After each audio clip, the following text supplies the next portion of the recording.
Hello everyone, it's me Okujan. Today I am going to read S4 4085, The Jungle Book Part B, starting from chapter 4.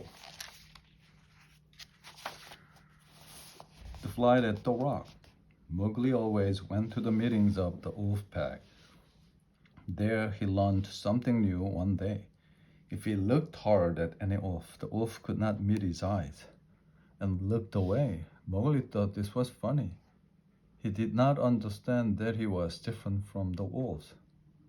All the jungle people were his friends, but not Shere Khan, of course. Mother Wolf told him that the tiger wanted to kill him.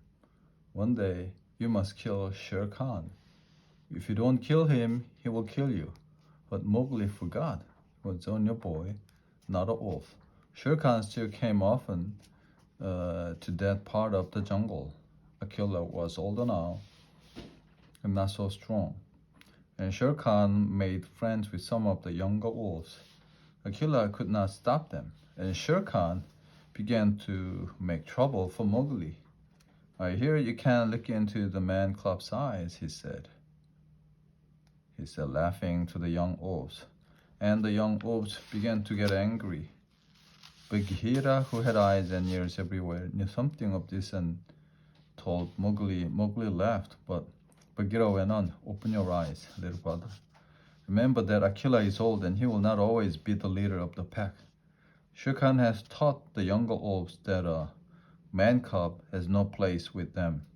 And soon you will be a man, not a man cub.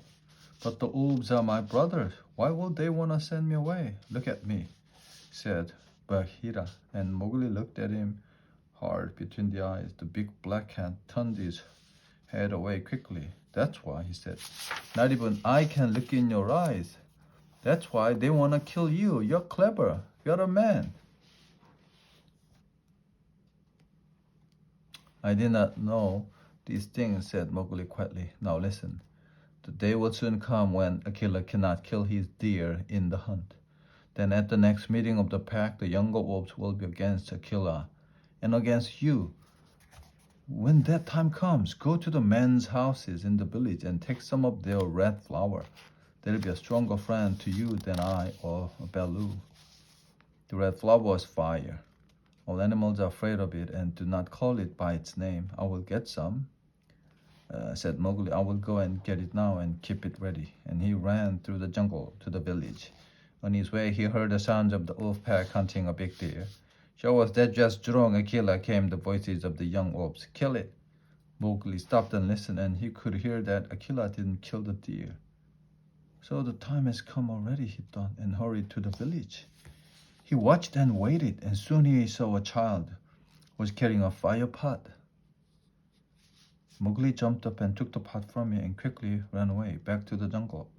All that day he kept his fire alive with leaves and pieces of wood. In the evening, Tabaki came and told him that the wolves wanted him. At the meeting, Mowgli left and went. When he arrived, he saw that Akela was not in his special place on top of the rock, but beside it. That meant that another wolf could try to take Akela's place. Shere Khan once was there too, with all the younger wolves around him.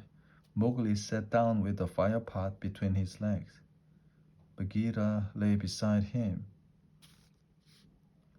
Shere Khan began to speak and Mowgli jumped up. Free people. Is Shere Khan your leader? Does a tiger belong in the wolf pack?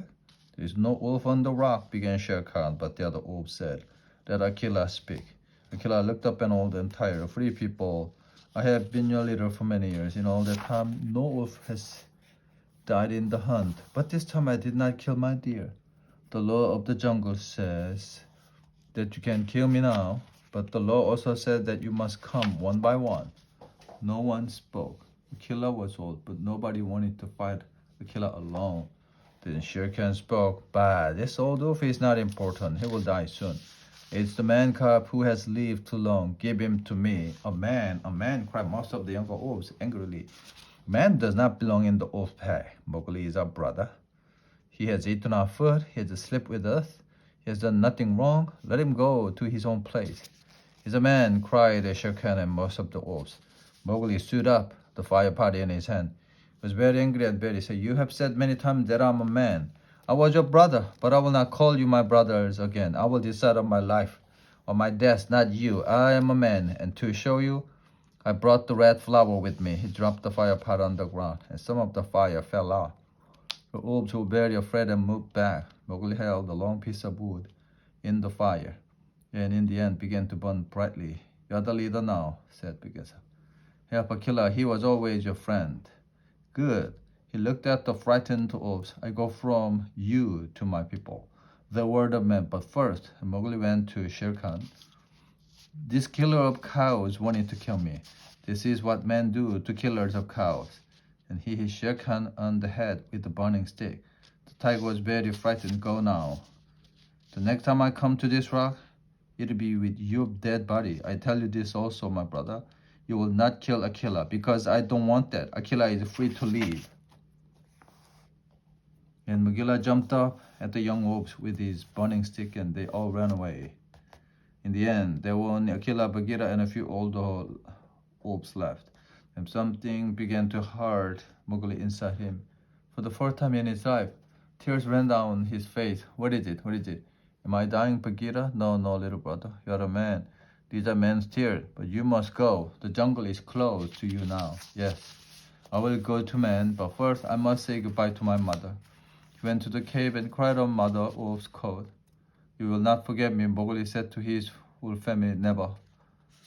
His wolf brother, come to the foot of the hill when you're a man, and we will talk with you. Come soon, little frog.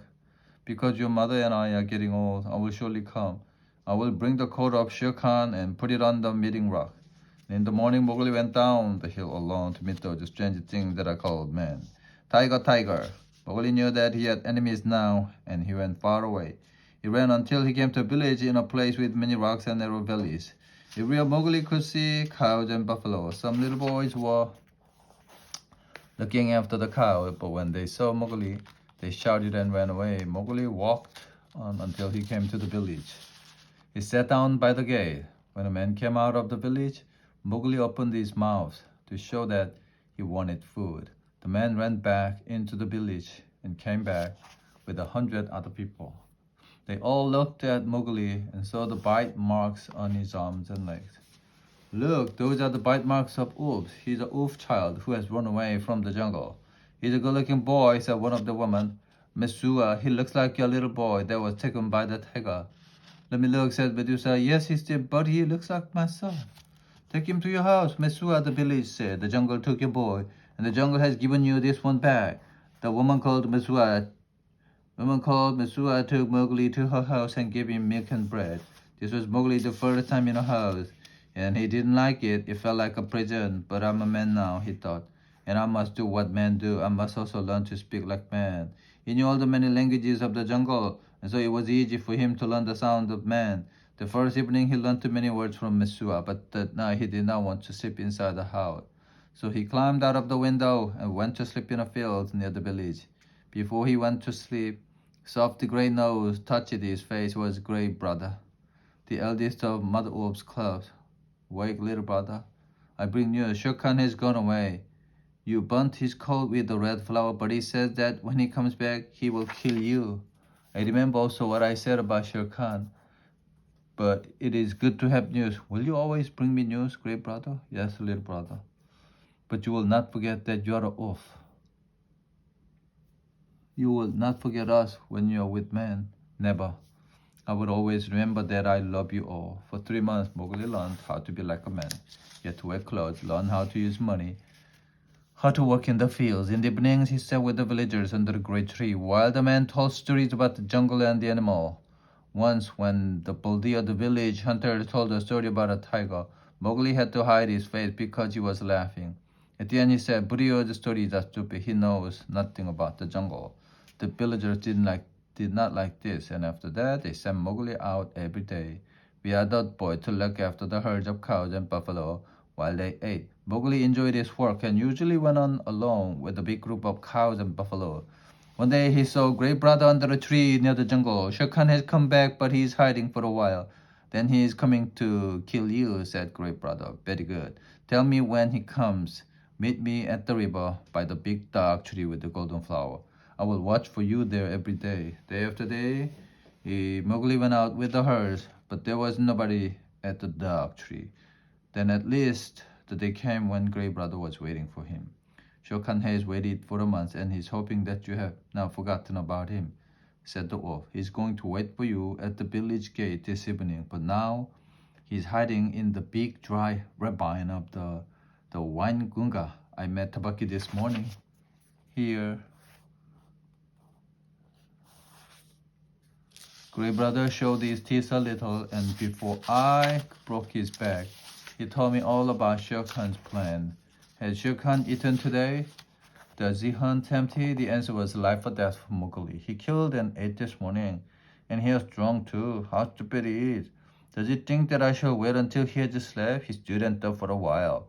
The ravine of Waingunga, I can take the buffaloes round to the top end and chase Shere Khan down the ravine. After the meal, he cannot fight or climb easily, but I need a big group of cows at the bottom end of the ravine to stop him escaping. Then we will watch him between the buffalo and the cow.